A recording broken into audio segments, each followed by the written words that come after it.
성부와 성자와 성령의 이름으로. 사랑하는 주님, 오늘도 무더운 날씨에 우리를 말씀 잔치에 초대해 주시니 감사드립니다. 날씨가 뜨거운 것 같이 우리의 마음도 주님께 대한 사랑의 열정으로 뜨겁게 해 주시옵소서.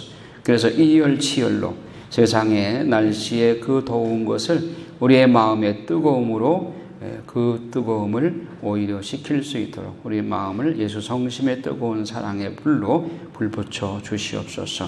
말씀을 통해서 우리들이 새로워지고 새 사람으로 변화되어서 옛사람의 묵은 찌꺼기를 다 떨쳐버리고 이제 새 말씀의 창조물로 거듭나게 하여 주시옵소서. 오늘 특별히 예수님이 잉태되시고 출산하심으로써 이 세상에 하느님이 사람이 되어 오시는 육화의 신비에 대해서 공부하게 됩니다. 우리들의 공부 방법이 그냥 문자에 매이는 것이 아니라 정말 입체적이고, 그리고 복음서 안에 주인공이 되어서 성모님의 마음으로 잉태 소식을 들었을 때 성모님의 그 당황하셨던 모습이 우리의 마음 안에 실감나게 하여 주시옵시고, 세상 안에 하느님이 육화되어 오시는 그 신비 앞에 우리들 얼마나 감사해야 될 것인가를 또한 실감하고 하느님께 감사드리고 찬양드리고 하느님께 사랑을 봉헌할 수 있게 하여 주시옵소서. 말씀이 내 안에 육화되어서 말씀이 사람이 되어오신 예수 그리스도를 담고 그리스도의 향기를 풍기는 생활이 되게 하여 주시옵소서. 구세주의 강생으로 인해서 이 세상은 변화되게 되었고, 주님께서 십자가의 길에 성모님께 이제 내가 세상을 새롭게 하겠습니다 라고 하신 말씀대로 이 땅이 이제 새로워지게 되고 사람들이 새로워지게 되고 모든 피조물이 인간의 새로워짐으로 말미암아서 모두가 새 창조물로 변화될 수 있는 그날을 기대하면서 오늘을 우리 말씀 잔치에서 시작부터 마치는 시간까지 주 성령께서 주관하여 주시고 함께하여 주시옵소서. 성모 성심께서 이 자리에 함께하여 주시고 당신의 그 오묘한 신비들, 잉태 소식을 들었을 때에 당신의 그 마음이 우리 마음으로 전달될 수 있도록 이 자리에서 우리에게 우리의 마음문을 활짝 열어주시고 우리를 위해서 전구해 주시옵소서. 이 모든 기도를 성모 성심을 통해서 우리 주 예수 그리스도의 이름으로 비나이다. 아멘. 성부와 성자와 성령의 이름으로 아멘. 예, 지금 아주 가장 중요한 부분을 하고 있습니다. 신약에서 사복음서에서 예수님의 생애를 시간 순으로 잘 정리해서 우리 마음 안에 입력시키고, 우리들의 공부 방법이 이렇게 비유할 수 있지 않겠나. 과거의 성경 공부 방법이 스테레오식이라고 한다면, 지금 우리의 공부 방법은 어떻게 보면 뭐라고 그럴까? 3D 시대라고 그럴까? 3D 영화 볼 때 어때? 막 그냥 이 쏟아져 나오는 거가 그 3D 안경을 껴야 볼 수 있죠. 예. 그리고 아날로그 시대에서 디지털 시대로 변하는 성경 공부 방법도, 과거의 공부 방법을 아날로그식 공부 방법이라면 우리의 새로운 공부 방법은 디지털 공부 방법이다. 그래서 이것을 또 다른 표현으로 과거의 공부 방법을 평면도적인 공부 방법이라면 이것은 입체적 공부 방법이다. 제가 그래서 표현을 입체적 공부 방법이라고 그랬죠. 역사적 입체적 공부 방법. 왜 입체적이라고 하는 표현을 하느냐? 여러분 루카복음 1장에 보면 성모님이 가브리엘 천사로부터 잉태 소식을 듣고 이 몸은 주님의 종입니다. 말씀대로 제게 이루어지소서 하는 내용을 수도 없이 읽었죠. 그리고 미사 전례에서도 늘 어레껏 자주 나옵니다. 성모님 죽일 날이면 어레껏 그 부분이 나오죠. 그런데 그 내용을 읽으면서 첫 마디 읽으면 아유 다 아는 내용 또 나오네. 그리고 거기에 그렇게 감동을 받습니까? 자, 그러면 여러분들이 감동을 받나 안 받나 하는 거를 마리아의 비밀책 다 가지고 계시죠? 48쪽을 한번 보세요. 성모님이 잉태 소식을 들었을 때 이 책은 마리아가 에페소에서 요한 사도의 그 도움을 받아서 함께 사실 때 마리아가 요한 사도에게 내가 과거에 이러이러한 역사가 있고 또 예수님이 이 땅에 오시게 될 그 과정들 이런 것들이 즉 사생활, 숨은 생활들을 요한을 앉혀놓고 어머니인 성모 마리아가 이러이러한 일이 있었단다.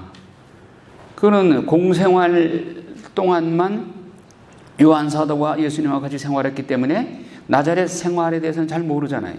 그러니까 마리아가 요한 사도에게 그 사적인 생활, 나자렛 생활에 대해서 차근차근 옛날 얘기하듯이 할머니가 손주를 앉혀놓고 옛날 얘기해 주듯이 그렇게 말씀하신 내용이에요. 자, 여러분 다 읽어 오셨나? 이 내용들을 여러분들이 이제 사복음서 예수님의 생애를 사생활, 짜투리 공생애, 1공생애, 2공생애, 3공생애, 그리고 성주간, 예수님의 죽음, 부활, 승천, 이 순서대로 이제 공부해 나갈 텐데 이 내용이 바로 그때 마리아의 입장에서 하신 사건 경위에 대한 설명과 아울러서 마리아의 심정을 여기 다 털어놨어요. 그러니까 이 책을 우리 진도에 맞추어서 읽어나가시면서 복음서를 읽을 때는 내가 그렇게 흥분이 안 됐는데 이 내용을 읽어보니까 성모님이 가브리엘 천사로부터 잉태 소식을 들었을 때 그 마음이 얼마나 당황하기도 하고 착잡하기도 했고 그 소식을 자기 친부모인 요아킴과 안나 엄마 아빠한테 얘기하죠. 여기 보면 그때 그 마음이 어땠나, 얼마나 쪼였는가, 마음이 얼마나 쪼였는가, 그 내용이 지금 나오게 돼요. 자,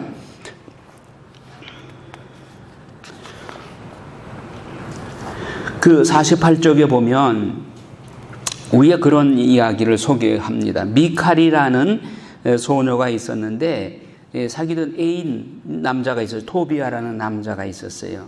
그런데 어떻게 이제 혼전 임신이 된 거야. 그러나 유다인들에게 있어서 그 결혼 전에 혼전 임신한 것이 사실이 밝혀지게 되면 돌에 맞아 죽죠. 그런데 이 청년이 토비아가 그만 이거를 발설해 버렸어.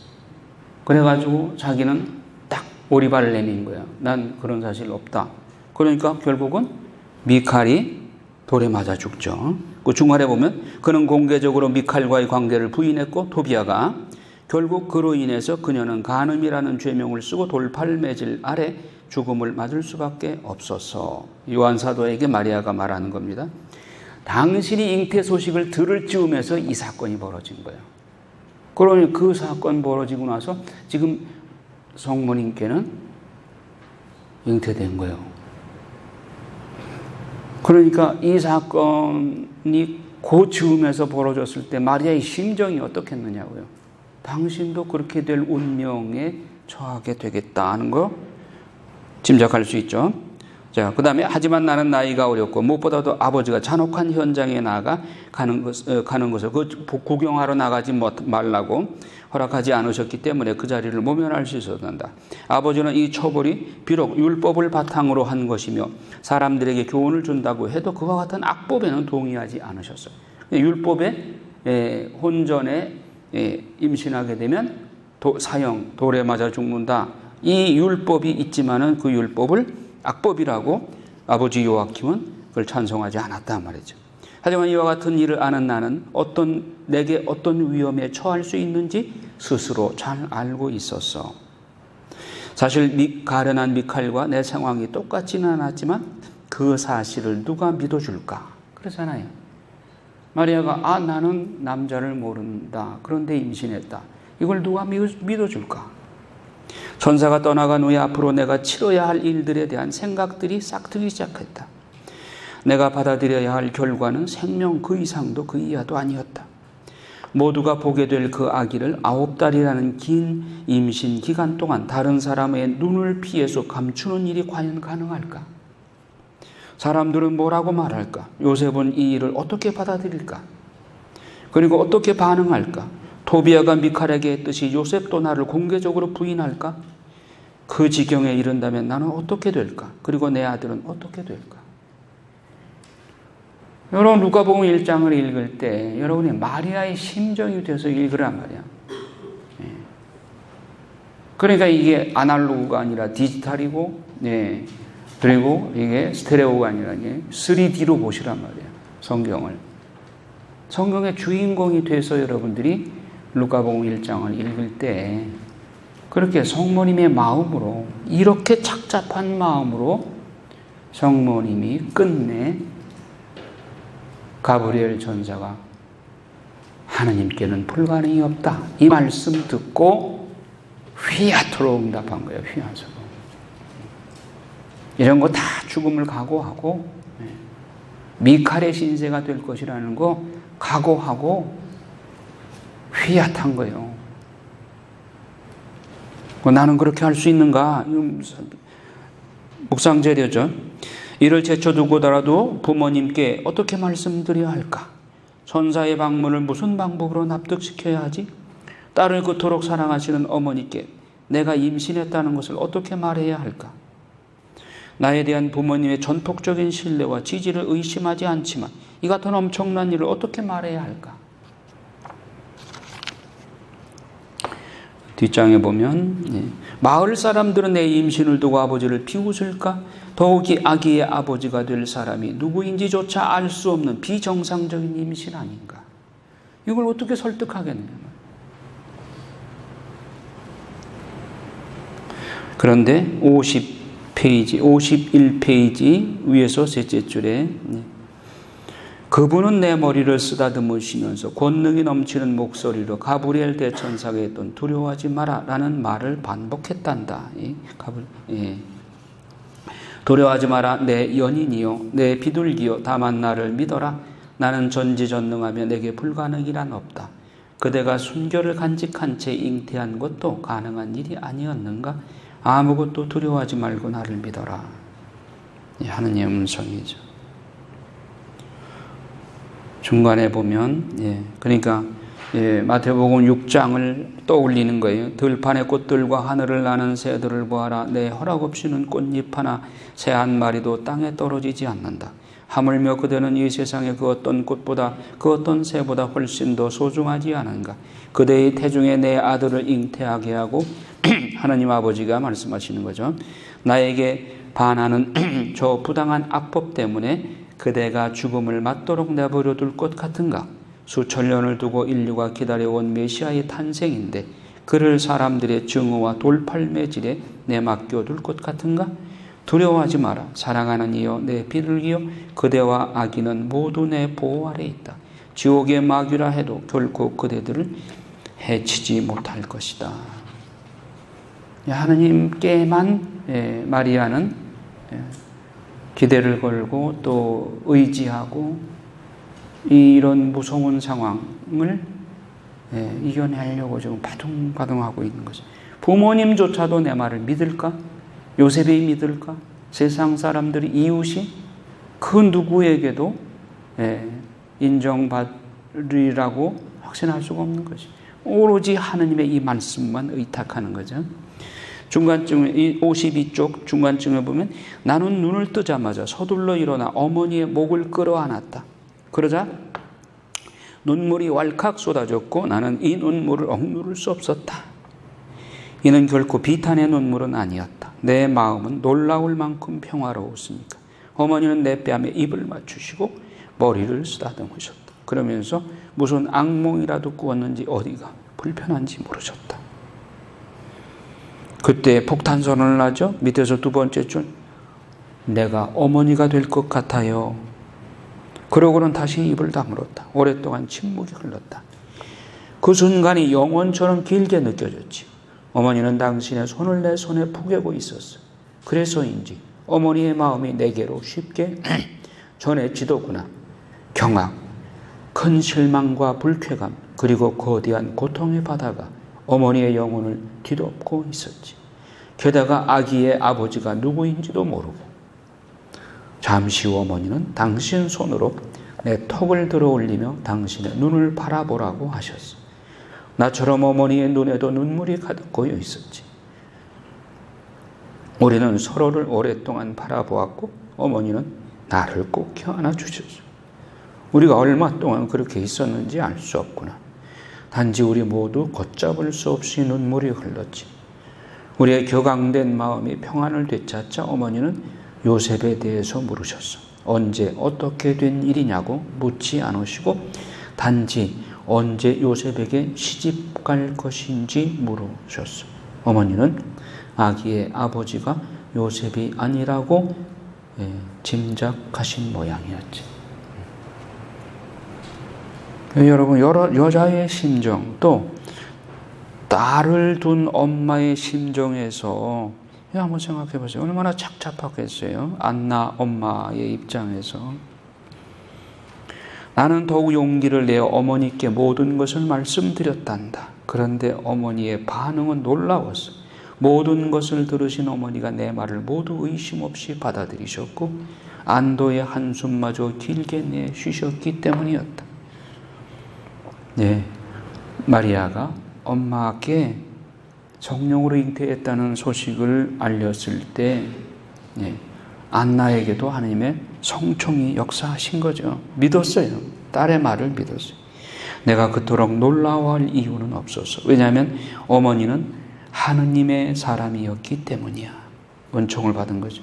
내가 여러 가지로 설명하지 않아도 믿기 어려운 일들을 진실로 받아들이는 어머니를 보며 어머니의 마음에서 하느님의 손수 일하신다는 것을 알 수 있었다. 나는 어머니께 내게 내가 순교를 간직하고 있다고 했고 시험해 보아도 좋다고 했지만 어머니는 이를 이런 지하에 거절하셨어요. 그렇게 한다면 내 말을 믿지 않는 셈이 된다고 하시면서 말이야. 딸아, 나는 너를 믿는다. 이 일을 받아들인 네가 내게 아주 작은 거짓이라도 있을 리 없겠지. 게다가 이러한 일을 내가 지어내기에 너무나 크지 않니? 딸아, 나는 지금까지 단 한 번도 너를 의심한 적이 없다. 너를 자랑할 만한 모범적인 아이였으니까.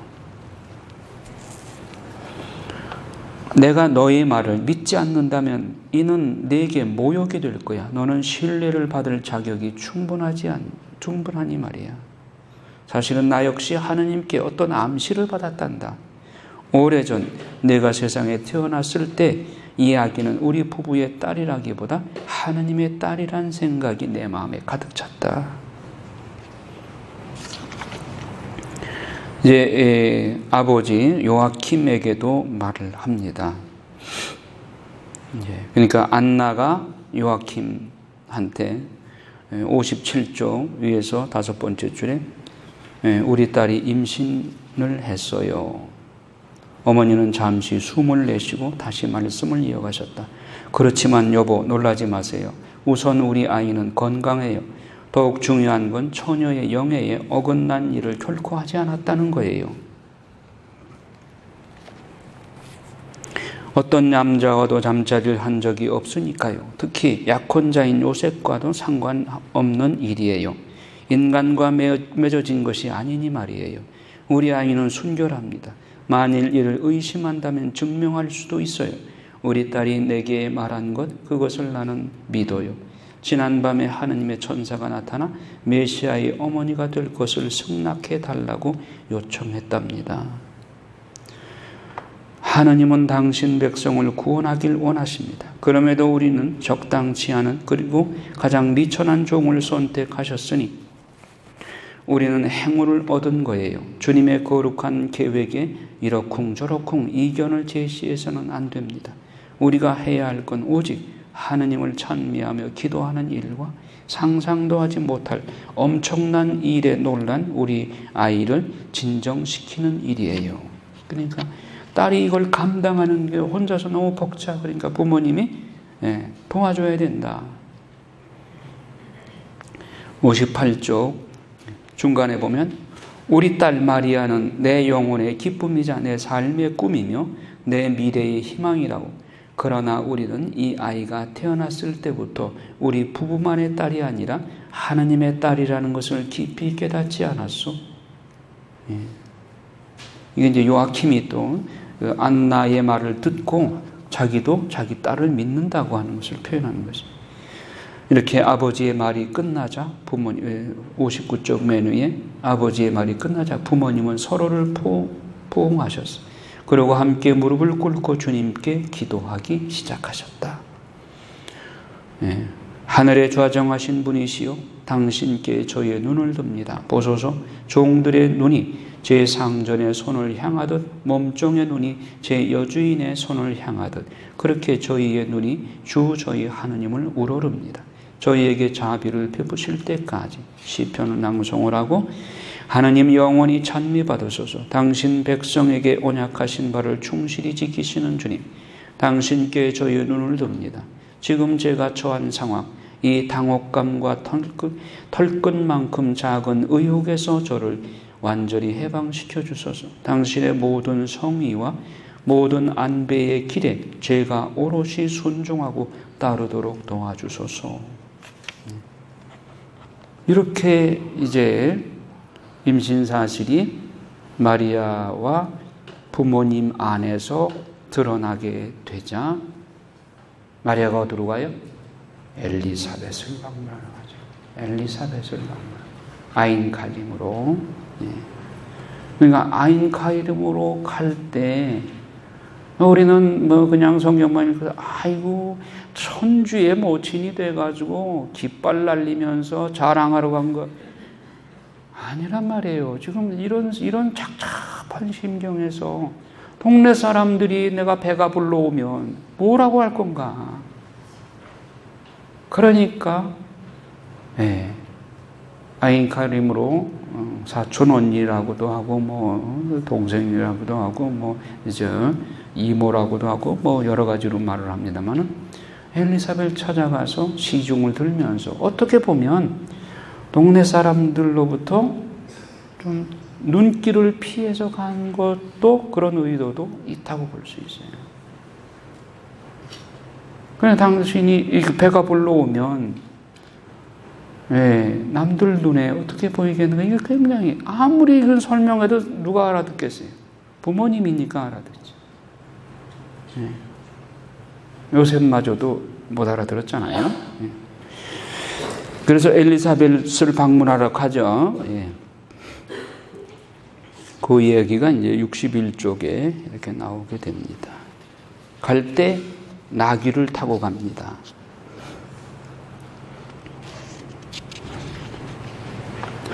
그래서 63쪽에 보면 이제 아버지는 내가 도보로 여행하는 것을 허락하지 않으셨기에 나는 나귀를 타고 갔어. 이렇게 나오고 아버지가 나귀를 타는 것이 좋겠다고 아버지가 나귀를 타는 것이 좋겠다고 말씀드렸어. 내 말에 아버지는 나귀를 타고 가셨지만 마을 어귀를 벗어나 가나안 땅으로 들어서자마자 즉시 내리시면 나에게 다시 타라고 했다. 그러니까 동네 사람들은 어른이 나귀에 타는 것이 옳고 마리아는 지금 15살밖에 안 됐잖아요. 그러니까 마리아는 걸어가고 이렇게 동네 어귀를 벗어나니까 아버지가 내리면서 너는 홀몸이 아니지 않니? 하고 나귀에 태워주고 요아킴 아버지가 내려서 걸어가시죠. 그래서 내내 아버지는 곱비를 쥐고 가셨고 나는 나귀 위에서 부녀간의 깊은 정을 느낄 수 있었다. 이렇게 계속됩니다.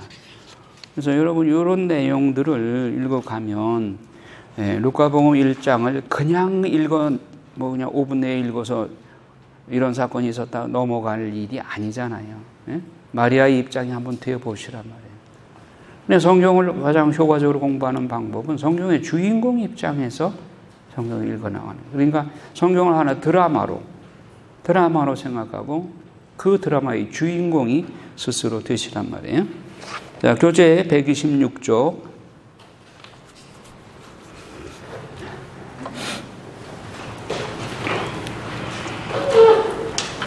하느님의 아들 예수 그리스도, 예수님의 탄생과 사생애, 성육신하기 이전의 예수 그리스도, 이것은 요한복음 1장 1절에서 18절까지 로고스 찬가가 나옵니다.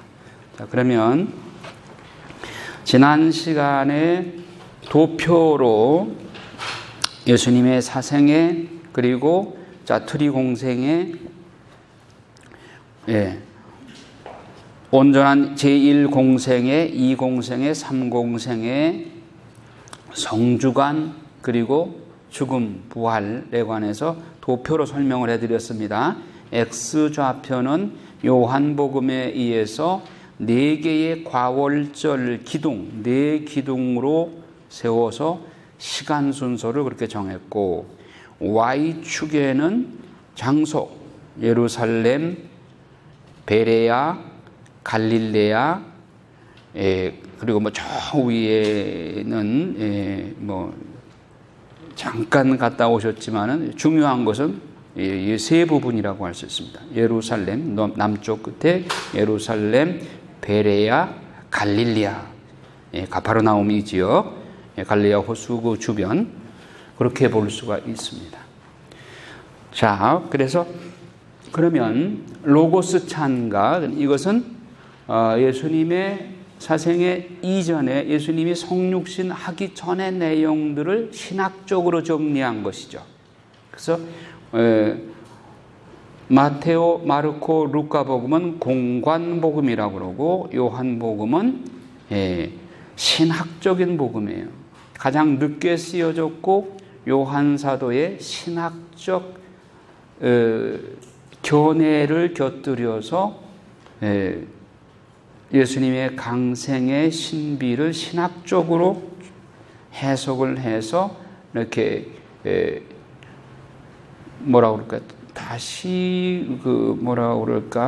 신학적으로 예수님의 생애를 정리한 내용이 요한복음이라고 할 수 있어요. 따라서 요한복음 1장에 나오는 성육신하기 이전에 예수 그리스도의 로고스 찬가는 예수님이 강생하시게 된 그 원인과 의미, 이런 것들을 아주 압축해서 표현해 놓은 것이라고 할 수 있죠. 그러면 요한복음 1장을 한번 보도록 해요.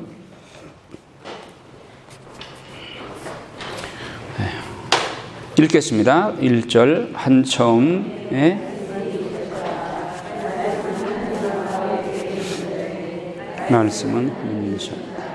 그분께서는 한 처음에 하느님과 계셨다. 모든 것이 그분을 통하여 생겨났고 그분 없이 생겨난 것은 하나도 없다. 자, 여기서 지난번에도 제가 말씀을 드렸습니다만 이제 최근에 나오신 분들은 못 들으셨겠는데, 창세기 1장 1절만 한번 읽어보세요. 창세기 1장 1절 읽어요.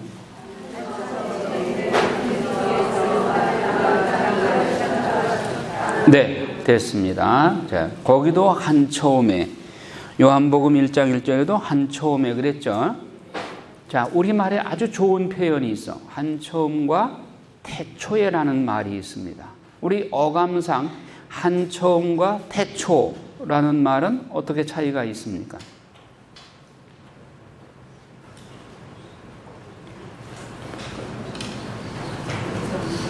한 처음은 시간의 흐름 중에서 어느 한 시점을 말하는 거겠죠. 그렇죠? 태초란 시작이 없는 거. 그러면 로고스인 하느님, 예수님은 한 처음에 계신 거예요? 태초부터 계신 거예요? 태초부터. 그런데 천지창조는 하느님께서 말씀으로 창조하신 그 말씀으로 창조하신 것은 시점이 있어요? 아니면 영원 전부터예요? 시점이 있어요. 그것은 우리 말 표현에 한 처음이라고 표현하는 것이 맞을 것이고, 로고스를 한 처음에 말씀이 계셨다, 이거는 태초에 말씀이 계셨다라고 번역을 하는 것이 더 적절하다고 저는 생각을 합니다. 여러분 어떻게 생각할지 모르는데, 우리말에 참 좋은 표현이에요, 그거는. 그런데 헬라어 성경도 그냥 그러니까 인아르케, 엔아르케 똑같이 표현을 했어요. 그리고 그 라틴어 불가타 성경도 인 프린치피오 똑같이 표현을 했어. 우리 그 말에 번역은 반역이다라는 말이 있는데, 번역이 원문 그대로 100% 살리기는 어려워요. 그러니까 그 나라 언어가 풍부한 그런 언어는 번역을 되도록 원문에 가깝게 번역을 할 수가 있는데, 언어가 그렇게 풍부하지 않고 혹은 신학적 용어 단어들이 풍부한 그런 나라들은 비교적 원문에 가깝게 번역을 할 수 있지만, 그러나 완전히 일치되게 할 수는 없죠. 그래서 성경을 깊이 공부하려면 원문 공부를 해야 된다는 말이 거기서 나오는 겁니다. 그런데 우리 말은 마침 아주 태초와 한처음 이 두 개의 단어가 아주 좋은 단어가 있어서 나는 이렇게 구별해서 요한복음 1장 1절은 태초라고 번역하는 것이 더 적절하다고 생각을 합니다. 자, 그래서 태초에 하나님의 말씀이 계셨는데, 이 말씀은 로고스를 말합니다. 로고스 한번 옆에 적어 놓으면 좋아요. 말씀이 계셨다. 이 말씀은 하나님과 함께 계셨는데, 여기서 하나님은 창조주 하나님이죠. 근데 그 말씀은 곧 하나님이셨다. 그래서 창조주 하나님과 말씀이신 예수 그리스도는 육화돼서 오신 분이고, 그 말씀 원래는 육화되기 전에는 말씀이셨죠. 그 말씀은 한 분이셨다. 말씀은 하나님이셨다. 그분께서는 한 처음에 하나님과 함께, 여기도 한 처음 태초에 하나님과 함께 계셨다. 이렇게 번역하는 게 좋겠죠. 모든 것이 그분을 통하여 생겨나고, 창조주이시니까 그분 없이 생겨난 것은 하나도 없다. 그분 안에 생명이 있었으니 그 생명은 사람들의 빛이었다. 그 빛이 어둠 속에서 비치고 있지만 어둠은 그를 깨닫지 못하였다. 하나님께서 보내신 사람이 있었는데 그의 이름은 요한이었다. 그러니까 예수 그리스도가 육화되어 세상에 오시기 전에 먼저 파견한 사람이 있었으니 그 사람은 요한이었다. 근데 그 요한은 말라기서 3장 23절 이하에 내가 먼저 엘리야를 보내겠다. 그 엘리야가 와서 부모의 마음을 자식에게, 자식의 마음을 부모에게 돌리도록 할 것이다. 그런데 그 말을 잘 들으면 다행이고 안 들으면 무서운 재난이 이르게 될 것이다 하는 말씀을 말라기서 3장 23절, 말라기서 3장 23절 한번 읽어볼까요? 보라, 주님의 크고 두려운 날이 오기 전에 내가 너희에게 엘리야 예언자를 보내리라. 그가 부모의 마음을 자녀에게 돌리고 자녀의 마음을 부모에게 돌리리라. 그래야 내가 와서 이 땅을 파멸로 내려치지 않으리라. 이게 구약의 마지막 귀절이죠. 마지막 예언자 말라기를 보내면서 경고의 말씀으로 구약의 문이 쾅 닫히죠. 그 후에 이제 때가 찼을 때 하나님께서는 말씀이 사람이 되어 오도록 섭리하신 거죠. 그래서 그 말씀이 사람이 되어서 오시기 전에 말라기서에 약속한 대로 엘리야 곧 세례자 요한을 먼저 보내서 주님의 오실 길을 닦도록 하셨죠. 주님의 오실 길을 닦는 게 바로 부모의 마음을 자식에게, 자식의 마음을 부모에게 돌리는 그 준비한 거예요. 그런데 받아들였느냐? 이제 길은 이제 하나님의 경고 말씀대로 말씀을 그 세례자 요한의 말을 받아들이는 사람과 받아들이지 않는 사람, 이제 두 갈래 길로 갈리는 거예요. 하나님의 말씀에 순종하는 사람과 순종하지 않는 사람. 예, 갈림길이에요, 이제는. 예.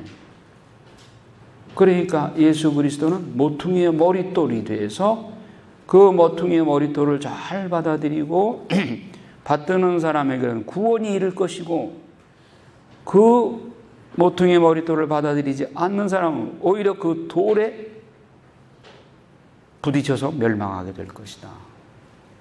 주사위는 던져졌어요. 받아들이느냐 안 받아들이느냐. 받아들이는 사람은, 즉 순종하는 사람은 영원한 생명을 얻을 것이요, 불순종하고 반항하고 거부하는 사람에게는 멸망이 이르게 될 것이다. 햇빛이 살아있는 식물과 죽은 식물 두 군데에 똑같이 비치는데, 살아있는 생명체는 햇빛을 받아서 더 생명이 번성하게 되고, 죽은 생물체에게는 부패를 촉진하죠. 하느님의 생명의 말씀이 이 땅에 이미 뿌려졌어. 받아들이는 사람은 영원한 생명을 받게 되는 것이고, 안 받아들이는 사람은 그 말씀에 모퉁이 돌에 부딪혀서 멸망하게 될 것이다. 자, 그래서 세례자 요한을 보내서 그는 증언하러 왔다. 빛을 증언하여 자기를 통해 모든 사람이 믿게 하려는 것이었다. 그 사람은 빛이 아니었다. 빛을 증언하러 왔을 때랍니다. 모든 사람을 비추는 참빛이 세상에 왔다. 요한 세자 다음에 참빛이 왔다. 그분께서 세상에 계셨고 세상이 그분을 통하여 생겨났지만 세상은 그분을 알아보지 못하였다. 그분께서 당신 땅에 오셨지만 그분의 백성은 그분을 맞아들이지 않았다. 그분께서는 당신을 받아들이는 이들, 당신의 이름을 믿는 모든 이에게 하느님의 자녀가 되는 권한을 주셨다. 이들은 혈통으로나 육욕으로나 남자의 욕망에서 난 것이 아니라 하느님에게서 난 사람들이다. 육체적으로, 육신적으로 난 것이 아니라 하느님에게서 난 사람들이다. 14절 읽어요. 말씀이 사람이 되시어 우리 가운데 사셨다. 우리는 그분의 영광을 보았다. 은총과 진리가 충만하신 아버지의 외다림으로써 지니신 영광을 보았다. 예. 말씀이 사람이 되셔 우리 가운데 사셨다. 임마누엘인 것이. 임마누엘.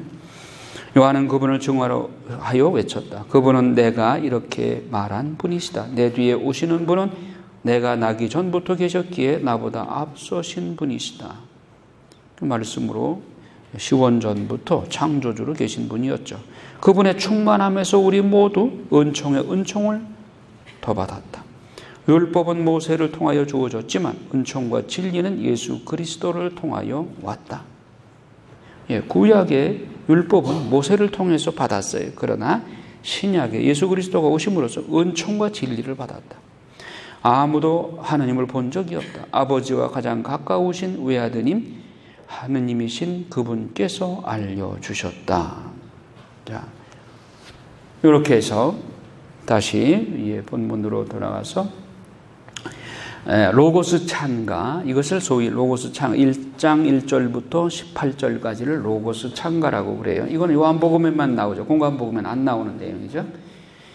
요한이 소개하는 말씀은 당시 그리스 철학자들이 우주를 구성하고 있는 절대적인 힘이란 의미로 사용되는 로고스를 가리킨다. 그러니까 헬라 말로 번역을 하면서 헬라의 그리스 철학에서 말하는 우주를 구성하고 있는 절대적인 힘을 지닌 존재, 이 로고스라는 말을 하나님의 말씀을 번역할 때 끌어다가 쓴 거예요. 그래서 이것이 신학적 용어로 정착하게 된 거예요.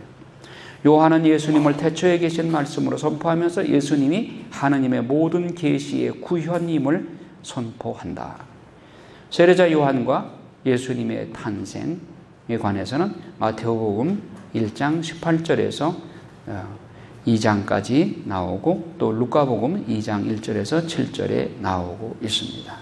자, 여러분들 세례자 요한과 예수님의 탄생에 관한 내용은 사복음 중에 마태복음과 루카복음에 나옵니다. 말라기 예언서 BC 430년 이후에 침묵하고 계시던 하느님이 예수님을 메시아로 보내주셨다. 메시아의 탄생에 앞서서 말라기의 예언대로 선구자 요한을 먼저 보내주셨다. 그러면 세례자 요한이 예수님보다 6개월 먼저 탄생하죠. 그래서 세례자 요한의 수태고지, 세례자 요한의 탄생에 관해서 루카복음에 나와요. 이런 걸 좀 잘 기억해 두셔. 세례자 요한이 내 탄생에 관한 얘기가 복음에 나오기는 나오는데 이게 마테오에 나오나 마르코에 나오나 루카에 나오나 요한에 나오나 사복음서를 다 뒤지다가 시간이 너무 걸리니까 에이 집어던져. 그런 게 한두 번이 아니죠. 내가 그렇게 했어요. 요각에. 자, 그러니까 요거를 잘 기억을 해 두시란 말이에요. 아, 세례자 요한의 수태고지는 루카복음에만 나오는구나.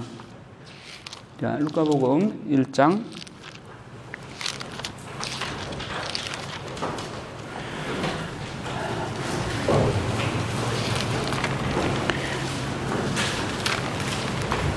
5절부터 나오죠. 세례자 요한의 출생 예고. 한번 읽어볼까요? 유다 임금 헤로데 시대에 아비아조에 속한 사제로서 스가랴라는 사람이 있었다. 자, 여기에 아비아조 역대기상 24장을 한번 보세요. 역대기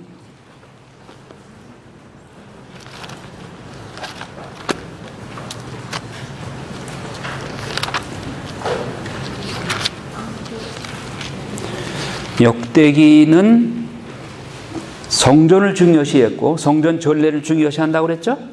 그래서 24장에 보면 역대기 상권 24장에 보면 사제단 조직이 나오죠. 사제단을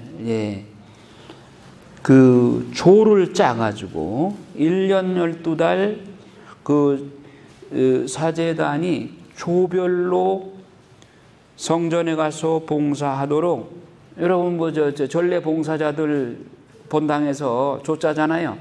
그래서 뭐 첫째 주는 뭐 어느 조가, 둘째 주는 어느 조가 이렇게 조를 짜줘서 전례 봉사자들을 만들듯이 이 당시에도 그렇게 사제단을 조직을 한 거예요.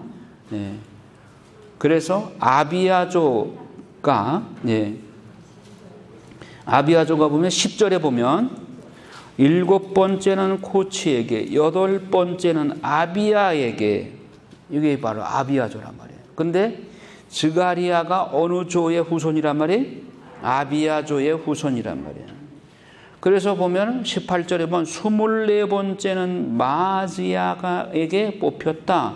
그러니까 1년 12달 사제단을 24조로 나누어서 각 조마다 너희는 언제부터 언제까지 봉사해라 이렇게 조를 짠 거예요. 그런데 스가랴가 아비아조에 속했던 거예요. 이게 루카복음 1장 5절의 내용이 바로 이 의미입니다. 아비아조에 속한 사제로서 스가랴라는 사람이 있었다.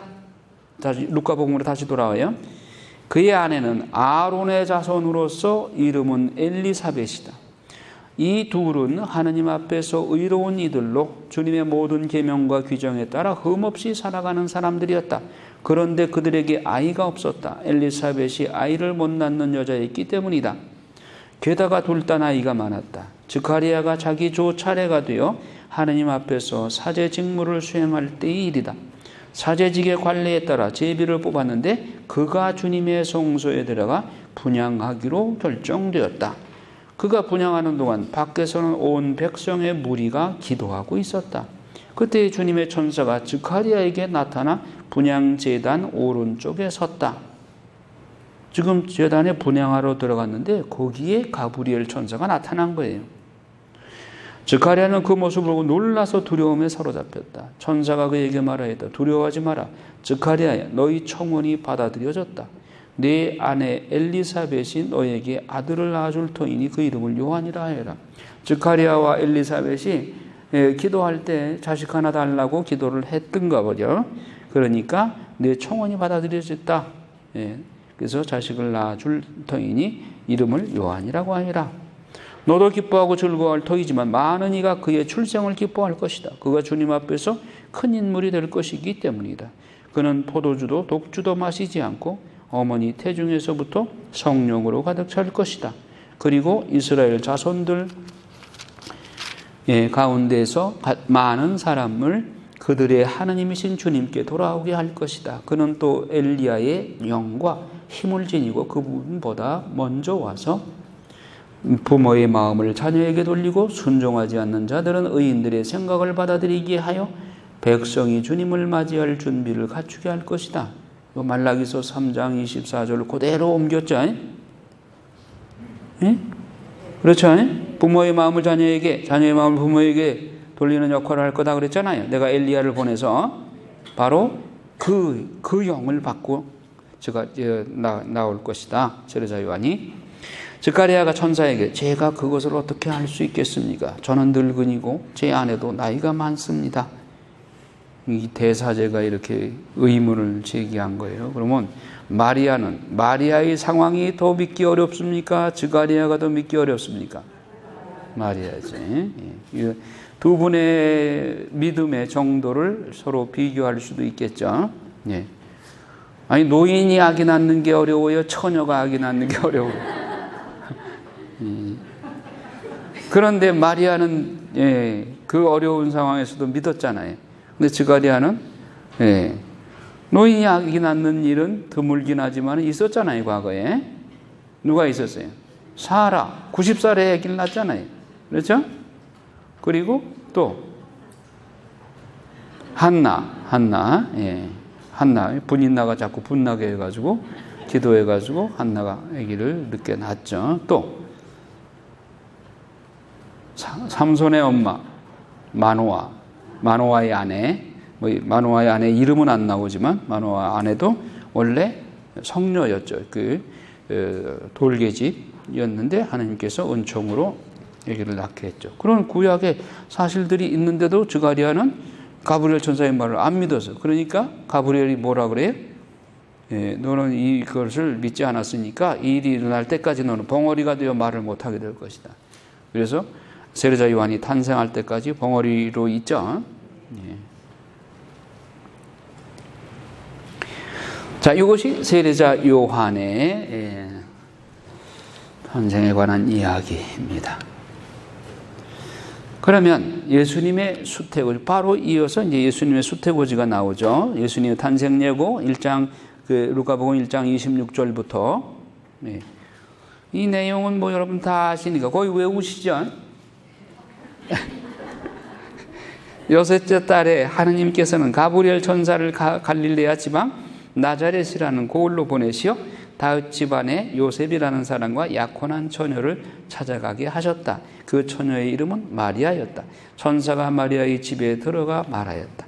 은총이 가득하신 이여 기뻐하여라. 주님께서 너와 함께 계시다. 이 말에 마리아는 몹시 놀랐다. 이 한 구절이 마리아의 비밀의 그런 내용, 그 복잡한 내용을 다 담고 있는 거예요. 그러니까 입체적으로 그런 내용들을 다 여러분 머릿속에 상상하면서 이 성경 기조를 읽으시란 말이에요. 그러면 성경이 절대로 수면제가 아니고 감동적인 것이죠. 천사가 마리아의 집으로 들어가서 말하되 은총이 가득한 이여 기뻐하여라. 주님께서 너와 함께 계시다. 자, 이 스가랴의 입장과 마리아의 입장을 서로 비교하는데 전통적으로 이렇게 비교를 합니다. 가브리엘 천사가 찾아간 것이 스가랴에게는 어디로 찾아갔어요? 성소로 찾아갔죠. 성소로 찾아가서 가브리엘 천사가 스가랴에게 말을 걸었죠. 여기는 마리아의 집으로 찾아갔죠. 그렇죠? 이제 성지순례 가시면 그 가브리엘 천사를 만났던 집안의 그 장소를 순례를 하시고 거기서 미사를 지낼 것입니다.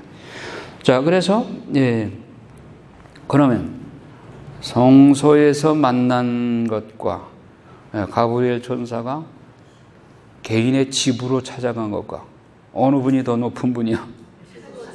집으로. 그러니까 우리가 낮은 사람이 높은 사람 집으로 찾아가는 거 아니요?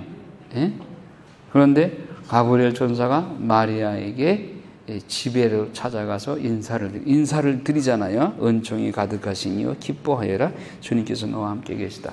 옛날 공동번역인가 어느 번역에서는 존댓말로 했어요. 은총이 가득하신 분이요 기뻐하소서, 주님께서 너와 당신과 함께 계십니다.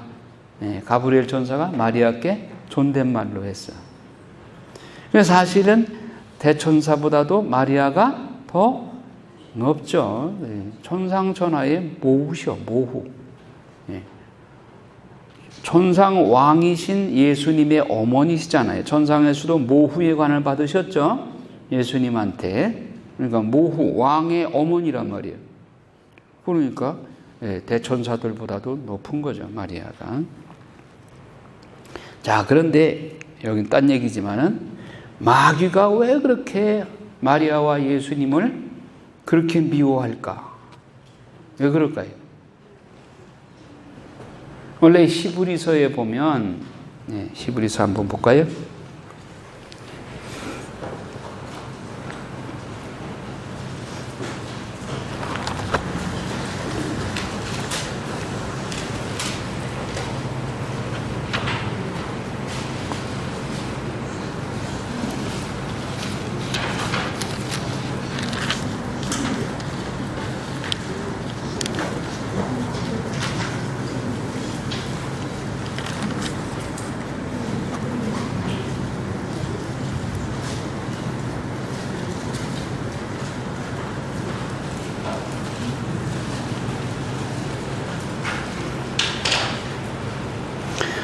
히브리서 1장에 보면 하느님께서 천사들 가운데 그 누구에게 너는 내 아들 내가 오늘 너를 낳았노라 하고 말씀하신 적이 있으니까, 또 나는 그의 아버지가 되고 그는 나의 아들이 되리라 하고 말씀하신 적이 있습니까?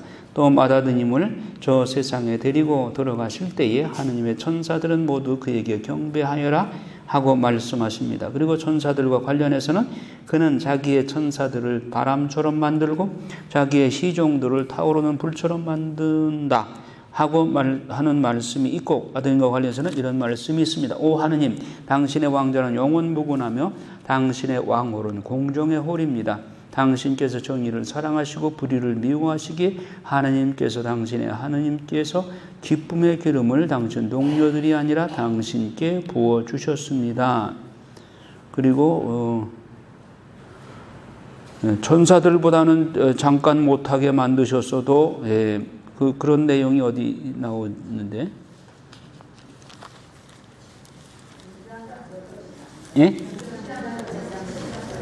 10절? 2장 7절? 2장 7절. 천사들보다 잠깐 낮추셨다가 영광과 존귀의 관을 씌워주시고 만물을 그의 발 아래 두셨다. 그러니까 천사들보다는 잠깐 못하게 만드셨다. 그 말은 뭐예요? 사람이 되게 오셨단 말이에요. 원래 등급으로 말하면 하느님, 천사, 사람이죠. 천사가 사람보다 높죠. 그런데 예수님을 천사들보다 잠깐 못하게 만드세요. 사람으로 오시게 했으니까. 그런데 사실은 천사들 위에 창조주이시죠, 원래. 그러니까 여러분, 루치펠이 원래 대천사였죠. 1등급 대천사였어요. 그 천사가 사람이 루치펠은 교만하잖아요. 그러니까 자기보다 밑에인 인간을 무시하는 거죠. 그런데 인간으로 온 예수님, 순수한 인간인 마리아가 마귀의 머리를 밟고 있다? 이게 도저히 자존심이 상해서 못 견디는 거야, 마귀가. 루치펠이. 그러니까 마귀가 예수님과 마리아에 대해서 그냥 거품을 불고 싫어하고 반항하고, 그리고 예수님 믿는다는 사람들을 그렇게 싫어하는 거예요. 원수처럼 여기는 거예요. 마귀가 예수님과 마리아를 왜 미워하는지 아시겠어요? 예. 원래 자기들은 천사인데 사람보다 등급이 높은데 사람한테 복종하게 되고 사람한테 우리의 머리를 마리아의 발에 밟히게 되니까 자존심 상해서 못 견디겠는 거예요. 그러니까 마귀가 그렇게 원수처럼 으르렁거리면서 예수님과 성모님을 미워하고 예수님과 성모님을 공경하는 신자들을 그렇게 괴롭히려고 그러는 것이죠. 자, 그래서 예수님의 수태고지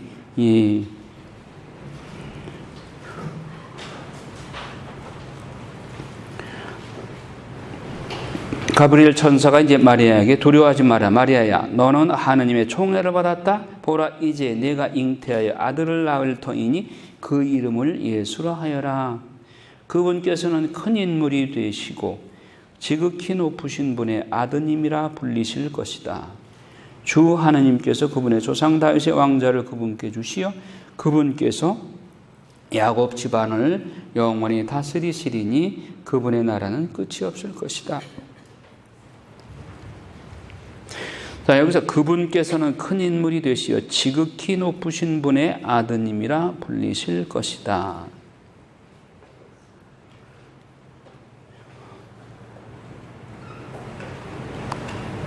이분이 이제 하느님의 아드님이시라고 하는 것을 간접적으로 이렇게 표현을 했고, 그분의라는 이제 그 끝이 없을 것이다. 천상 왕국이 이 지상에 임하시게 될 것이다. 자, 마리아가 그 말을 듣고 천사에게 저는 남자를 알지 못하는데 어떻게 그런 일이 있을 수 있겠습니까? 이 말 표현 안에 아까 마리아의 비밀에 나오는 그 모든 내용이 또 함축되어 표현되고 있죠. 그러니까 천사가 마리아에게 대답하기를 성령께서 너에게 내려오시고 지극히 높으신 분의 힘이 너를 덮을 것이다. 덮을 것이다 혹은 그늘으실 것이다. 그러므로 태어날 아기는 거룩하신 분 하느님의 아드님이라 불릴 것이다.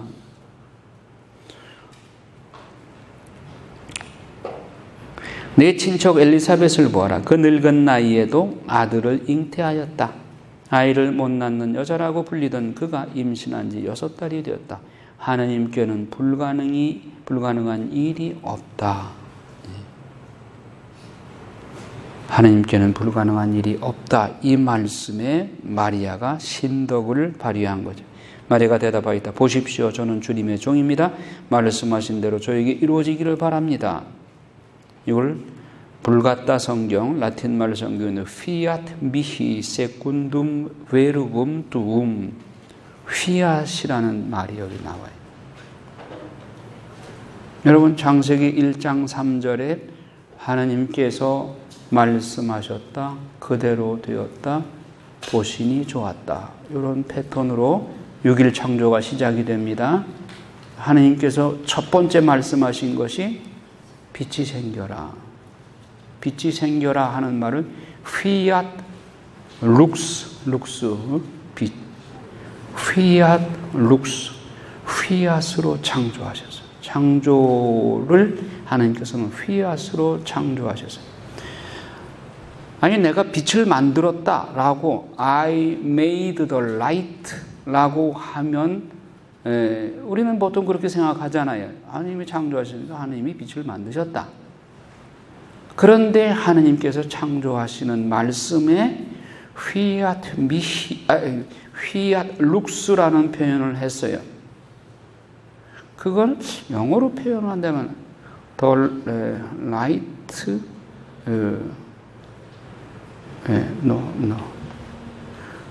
let the light be done 뭐 이렇게 할까? fiat이라는 동사가 화체례 동사의 수동 명령형이야. 빛이 생겨나라. 그럼 생겨나는 거 주체는 누구예요?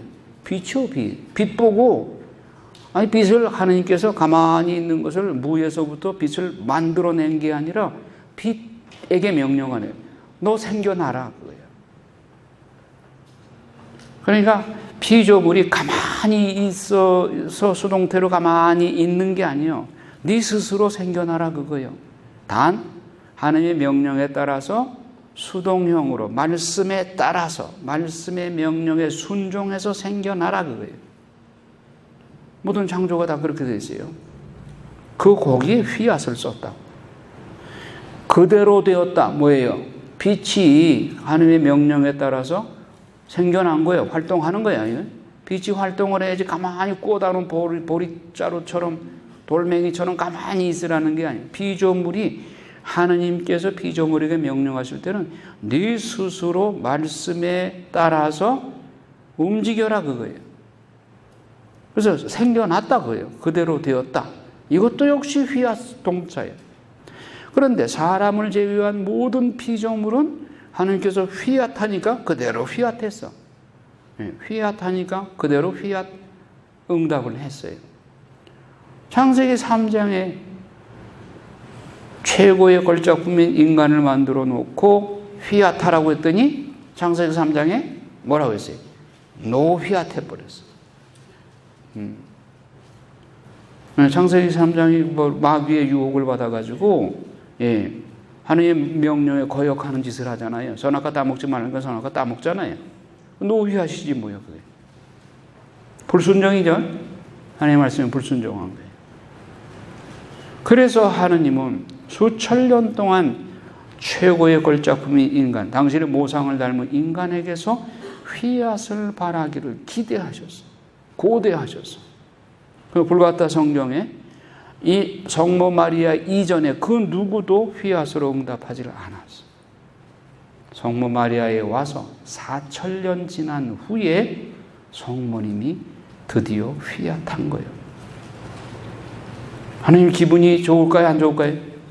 너무너무 하나님이 기뻐. 그래서 내가 너에게 뭘 줄까?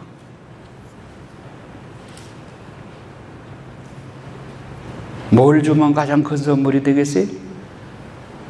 휘앗으로 응답한 마리아에게 하나님 자신, 하나님 자신보다 더 큰 선물이 어디 있어요? 그러니까 성모님께 하나님께서 당신 자신을 주신 거 아니에요? 그래서 성모님이 태중에 하느님이 9개월 동안 머물러 계셨잖아요. 그러면 여러분도 모든 일에 알아듣든 못 알아듣든 하나님께 휘앗으로 응답하면 무슨 선물을 받을 수 있어요? 하느님을 선물로 받을 수 있어요. 성 토마스가 숨마 테올로지아 신학대전을 쓰고 오늘날 꿈에 예수님께서 나타나셔. 야, 너 나에 대해서 참 잘 설명했다. 내가 너한테 뭘 줄까? 주님, 저는 당신 이외에 그 어떤 선물도 원치 않습니다. 당신으로 족합니다. 이게 휘앗이지 뭐야. 하나님 한 분만 받아들이면 그 이외에 다른 선물 필요 없어.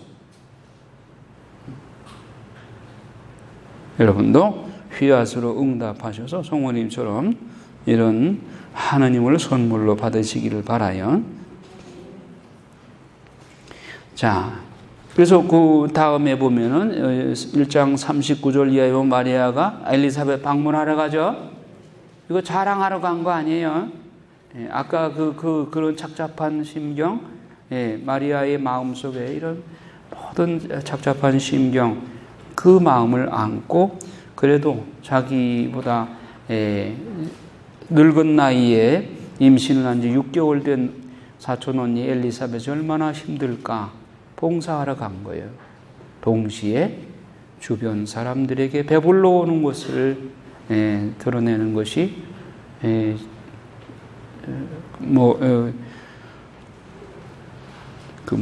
두렵다기보다는 어쨌든 그렇게 드러내기를 원하지 않았죠. 그 사실 드러냈다면은 동네 우물가의 여인들이 얼마나 많이 입방아 찍혔어 또. 그래서 철저하게 비밀로 하기 위해서 엘리사벳에게 방문을 했던 것이죠. 자,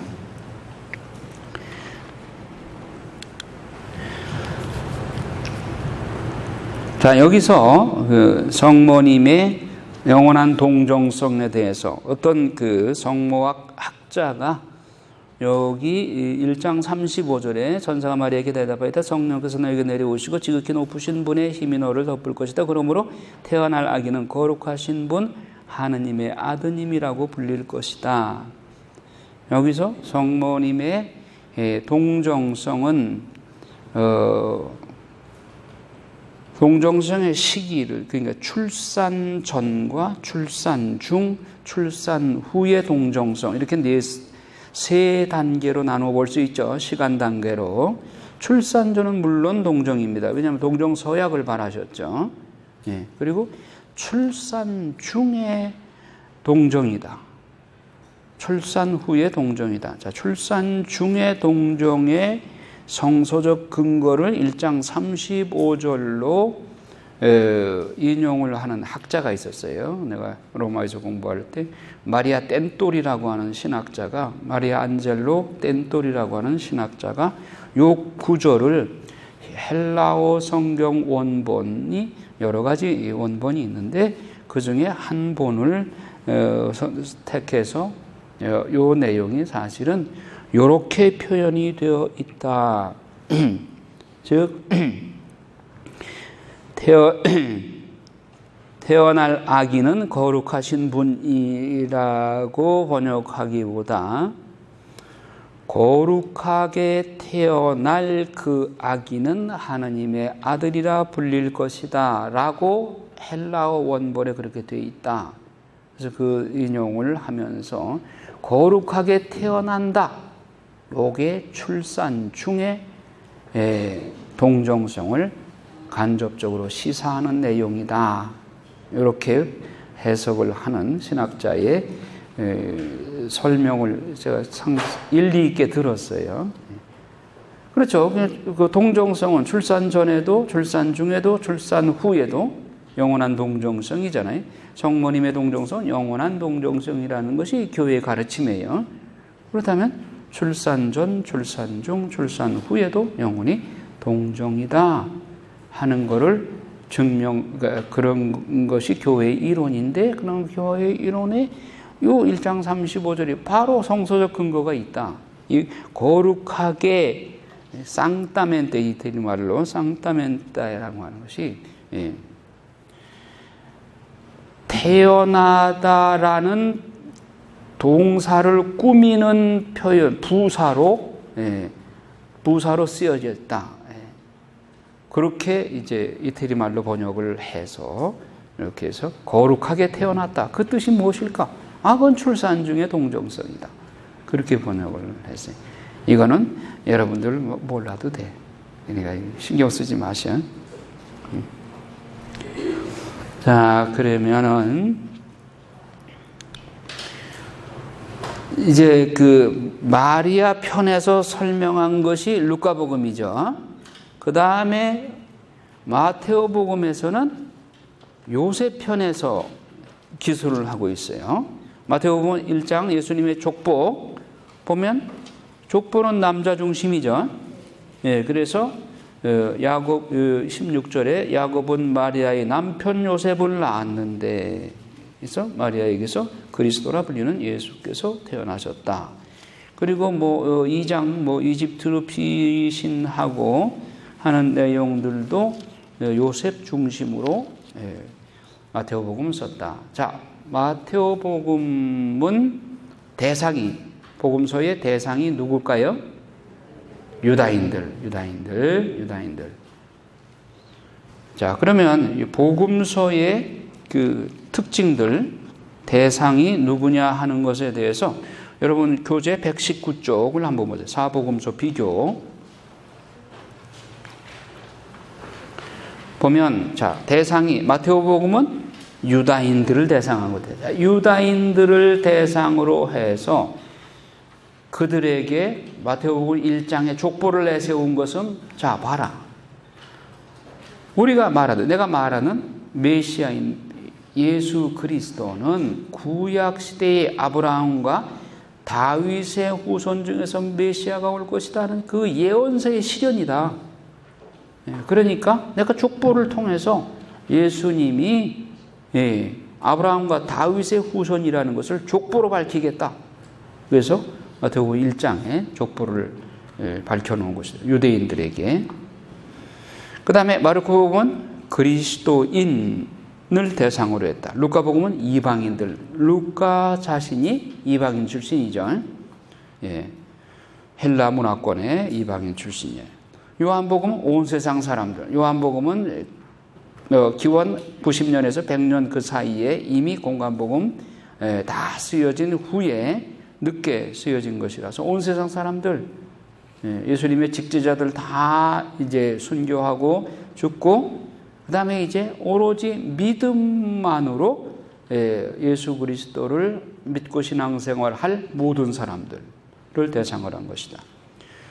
저자는 마테오복음은 세리였던 마테오 사도, 또 마르코복음은 선교사 마르코, 요한 마르코, 루카복음은 의사 루카였고, 요한복음은 사도 요한, 제베데오의 아들. 주제는 무엇이냐? 마테오복음은 성경의 성취, 그러니까 구약의 예언서의 성취가 바로 그리스도다.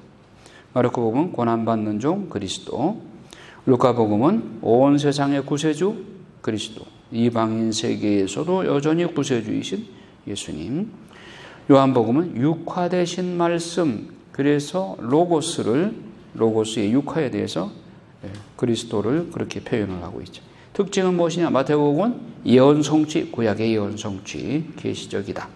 마르코복음은 실제적이다, 현실적이다. 그러니까 예수님께서 마르코복음은 예수님의 기적 사화를 쫙 나열했어요. 앞부분에서 기적 사화들, 병자 치유 이런 것을 앞부분에 쭉 연결해 놓고, 그렇기 때문에 이분이 메시아이시다 라고 증명을 하는 것이죠. 처음부터 예수 그리스도의 복음의 시작, 이렇게 시작을 하죠. 마르코복음이. 자, 루카복음은 역사적이고 사실적이다. 루카는 의사였기 때문에 치유에 관해서도 좀 더 자세하게 설명을 하고 있죠. 요한복음은 영적이다. 신학적이고 영적이다. 핵심 단어는 마테오복음은 이루어졌다. 말씀이 이루어졌다. 왜? 구약에 예언된 내용이 성취되어 오신 분이 바로 예수 그리스도다. 마르코복음은 복음서에 곧이라는 단어가 많이 있어요. 그리고 곧 이렇게 좀 급한 성격이기도 하고, 복음서가 아주 간단해요. 제일 간단하죠. 16장까지밖에 없죠. 루카복음은 구원이 핵심 용어 단어이다. 요한복음은 믿음. 왜? 이미 예수님과 직제자들이 다 이 세상에서 없어. 그러니까 이제는 오로지 믿음으로만 구원받을 수 있다. 너는 보고야만 믿느냐? 보지 않고 믿는 사람은 복된 자로다. 토마 사도에게 하신 그 믿음이 요한복음에서는 강조되고 있는 것이죠. 자, 그리스도의 관점은 마테오복음에서는 약속된 그리스도가 이제 그리스도가 오심으로 성취되었다. 약속된 말씀이 성취되었다. 마르코복음에는 순종과 희생의 종, 고난을 강조하고 있고, 루카복음에는 구원, 그리고 말씀의 완성. 요한복음에는 육신이 되신 하느님, 즉 성육신 혹은 육화를 말하고 있죠. 예수님을 어떻게 부르느냐? 마태복음에서 그리스도 혹은 하느님의 아들, 다윗의 자손, 사람의 아들 이렇게 표현하고, 마르코복음에는 사람의 아들, 그리스도, 하느님의 아들, 다윗의 자손. 루카복음은 주님, 사람의 아들, 구세주, 그리스도, 예언자, 선생님 등으로 불러요. 요한복음에서는 하느님의 아들, 하느님의 어린 양. 독특한 요한복음의 신학이 어린 양의 신학이죠. 하느님의 어린 양. 세상의 죄를 없애시는 분. 혹은 메시아, 그리스도, 이스라엘의 왕, 사람의 아들, 랍비, 주님 이렇게 부르고 있고요. 예수님을 통해서 보는 것은 예언의 성취. 마태복음에는 하느님의 신실하신, 마르코복음에서는 고난과 십자가, 루카복음에서는 온 세상의 구세주, 구원의 완성, 하느님의 사랑, 요한복음에서는 육화하신 성자 하느님, 믿음의 대상, 이런 것들에서. 자, 이 사복음서를 이렇게 비교해서 대상을 누구를 대상으로 하고 쓰여졌는가? 이것도 우리가 참고로 생각해 봐야 되겠죠. 자, 그러면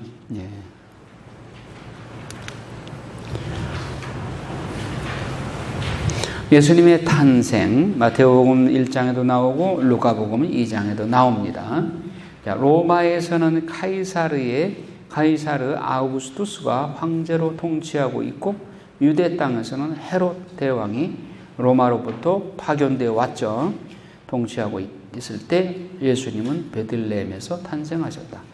당시 갈릴레아 나자렛에 살고 있던 요셉과 마리아는 가이사리아 아우구스투스가 내린 호적 명령에 따라서 본적지인 베들레헴으로 갔고, 베들레헴 마구간에서 아기 예수를 출산하게 된다. 자, 천사들의 찬양과 목자들의 경배. 예수님의 탄생 소식을 가장 먼저 들은 이들은 베들레헴에서 밤새 양떼를 돌보던 목동들이었다. 자, 그러면 이 목동들의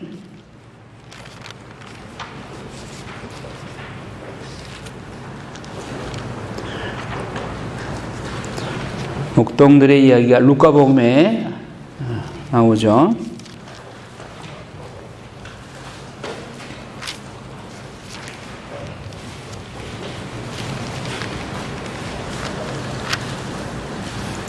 루카복음 2장 8절 보면 한번 읽어볼까요? 밤에도 양떼를 지키는 목자들이 있었다. 그런데 주님의 천사가 다가오고 주님의 영광이 그 목자들의 둘레를 비추었다. 그들은 몹시 두려워하였다. 그러자 천사가 그들에게 말하였다. 두려워하지 마라. 보라, 나는 온 백성에게 큰 기쁨이 될 소식을 너희에게 전한다. 오늘 너희를 위하여 다윗 고을에서 구원자가 태어나셨으니 주 그리스도이시다. 너희는 포대기에 쌓여 구유에 누워있는 아기를 보게 될 터인데 그것이 너희를 위한 표징이다. 그때 갑자기 그 천사 곁에 수많은 하늘의 군대가 나타나 하느님을 이렇게 찬미하였다. 지극히 높은 곳에서는 하느님께 영광, 땅에는 그분 마음에 드는 사람들 평화. 자, 여기 목동들에게 이 기쁜 소식을 가장 먼저 전했다. 그 목동들을 왜 이렇게 특별 대우를 할까? 그럼 한번 생각해 보셨어요? 그리고 목동들은 그들의 신원이 도대체 어떤 사람들이길래 가난한 사람들, 또 소외받은 사람들, 사람들도 그 당시에 그렇게 풍족한 세상이 아니었을 텐데 유독 목동들에게 먼저 나타나셨을까? 목동들이 하느님 앞에 점수 딸 만한 그런 요소가 있어요, 없어요? 구약에 있어요? 한번 얘기해 보세요. 구약에 어디에 그런 내용이 나올까요?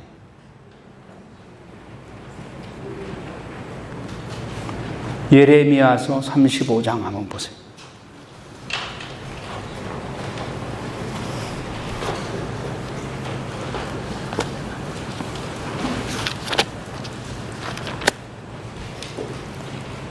제목이 뭐예요? 레카빈들의 교훈. 레카빈들의 교훈.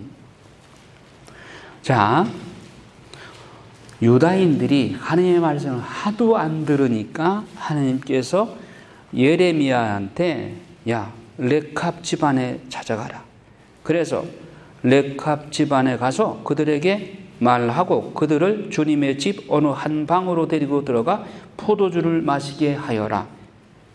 그래서 예레미야가 갔어요. 그래서 포도주를 마시라고 그랬더니 뭐라고 그래요? 마셔요, 안 마셔요? 우리는 포도주를 마시지 않습니다. 우리 조상 6절, 우리 조상 레캅의 아들 여호나답께서 우리에게 너희와 너희 아들들은 영원히 포도주를 마시지 마라 하고 명령하셨기 때문입니다. 그분은 또 집도 짓지 말고 씨앗도 뿌리지 말며 포도밭을 가꾸거나 갖지도 말고 그 대신 평생 천막에서 지내라. 그래야 너희가 나그네로 사는 이 땅에서 오래도록 살 수 있을 것이다. 그래서 조상인 여호나답이 그렇게 우리에게 교훈했기 때문에 조상 대대로 우리 후손들은 포도주를 안 마십니다. 하나님께서 예레미야에게 봐라. 이들은 자기들의 조상의 이 한마디 말, 포도주도 마시지 말고 집도 짓지 말고 씨앗도 뿌리지 말고 포도밭을 가꾸거나 갖지도 말고 그냥 천막에서 지내라. 이 한 말을 지금까지도 지키고 있다. 그런데 너희는 너희 조상이 한 말뿐만 아니라 하느님이 내가 직접 말하는 말도 듣지 않는구나. 그래서 레캅이 내게 찾아가서 포도주를 마셔보라고 시험하라는 거죠. 시험한 거죠. 그래서 자 17절에 보면 레캅의 아들 여호나답의 자손들은 자기네 조상들이 내린 명령을 지켰지만 이 백성은 나에게 순종하지 않았다. 그러므로 만군의 주 이스라엘의 하나님께서 이렇게 말씀하신다. 보라, 내가 유다와 예루살렘의 모든 주민에게 그들을 거슬러 선고한 온갖 재앙을 내린다. 내가 그들에게 일렀지만 그들이 나에게 순종하지 않았고 내가 그들을 불렀지만 그들은 대답하지 않았기 때문이다. 그러고 나서 예레미야는 레캅 집안에게 말하였다. 만군의 주 이스라엘의 하나님께서 이렇게 말씀하신다. 너희는 너희 조상 여호나답의 명에 순종하고 그의 모든 명령을 지켰으며 그가 명한 모든 것을 그대로 실천하였다. 그러므로 만군의 주 이스라엘의 하나님께서 이렇게 말씀하신다. 레캅의 아들 여호나답에게서 언제나 내 앞에 서 있을 자가 끊어지지 않을 것이다. 이들의 후손이 목동들이라는 거예요. 베들레헴의 목동들.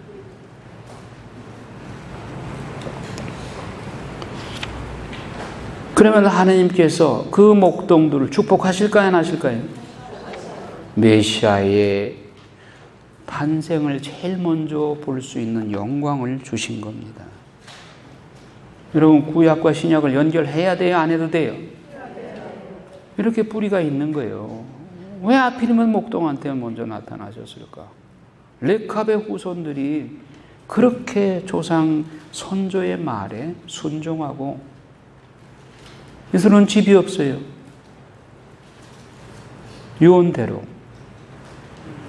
그리고 포도주를 마시지 않아.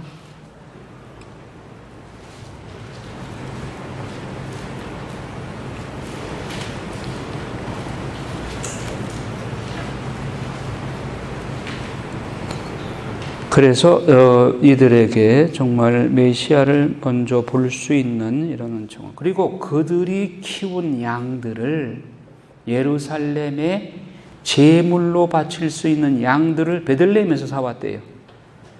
이들이 키운 양들이 제단에 예루살렘 성전에 바칠 수 있는 거룩한 제물로 쓰였다는 거예요. 아무 데서나 끌고 온 양을 다 받는 게 아니라 베들레헴에서 가져오는 양들을 주로 제물로 썼다는 겁니다.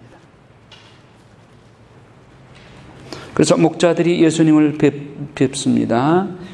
전사들이 하늘로 떠나가자 목자들은 서로 말하였다. 베들레헴으로 가서 주님께서 우리에게 알려주신 그 일, 그곳에서 일어난 일을 봅시다. 그리고 서둘러 가서 마리아와 요셉과 그 위에 놓인 아기를 찾아냈다. 목자들은 아기를 보고 나서 그 아기에 관하여 들은 말을 알려주었다. 그것을 들은 이들은 모두 목자들이 자기들에게 전한 말에 놀라워하였다. 그러나 마리아는 이 모든 일을 마음속에 간직하고 곰곰이 새겼다. 목자들은 천사가 자기들에게 말한 대로 듣고 본 모든 것에 대하여 하나님을 찬양하고 찬미하며 돌아갔다. 얼마나 순수해요, 목자들이. 여러분, 마리아의 비밀에도 그 내용 자세하게 나옵니다. 그 부분 읽어보시라고요. 그러면 이 부분을 이해하는 데 훨씬 도움이 될 거예요. 그 목자들이 말씀을 듣고 바로 가서 경배하잖아요. 그러니까 마음이 깨끗한 영혼, 순수한 영혼이기 때문에 그 전사의 말을 듣고 그대로 실천을 하지, 마음이 온갖 때가 묻은 사람은 그게 정말일까? 뭐 가보니 뭐 그냥 보통 아이고, 그리고 뭐 그냥 어떻게 또 마국간에서 태어나나? 의심을 했다면은 이게 그리고 가서 뭐 또 소문 퍼뜨리고 그러면은 이게 경건한 모습이 드러날 수가 없죠. 그러니까 목동들은 준비가 된 거예요. 영혼 상태가 그만큼 그렇게 하나님께서 준비를 시켰고 그 영혼들이 레캅의 후손들로 하나님께서 그 영혼들에게 축복을 이렇게 해주신 것이죠. 자, 일어나서 삼정기도하고 식사합니다.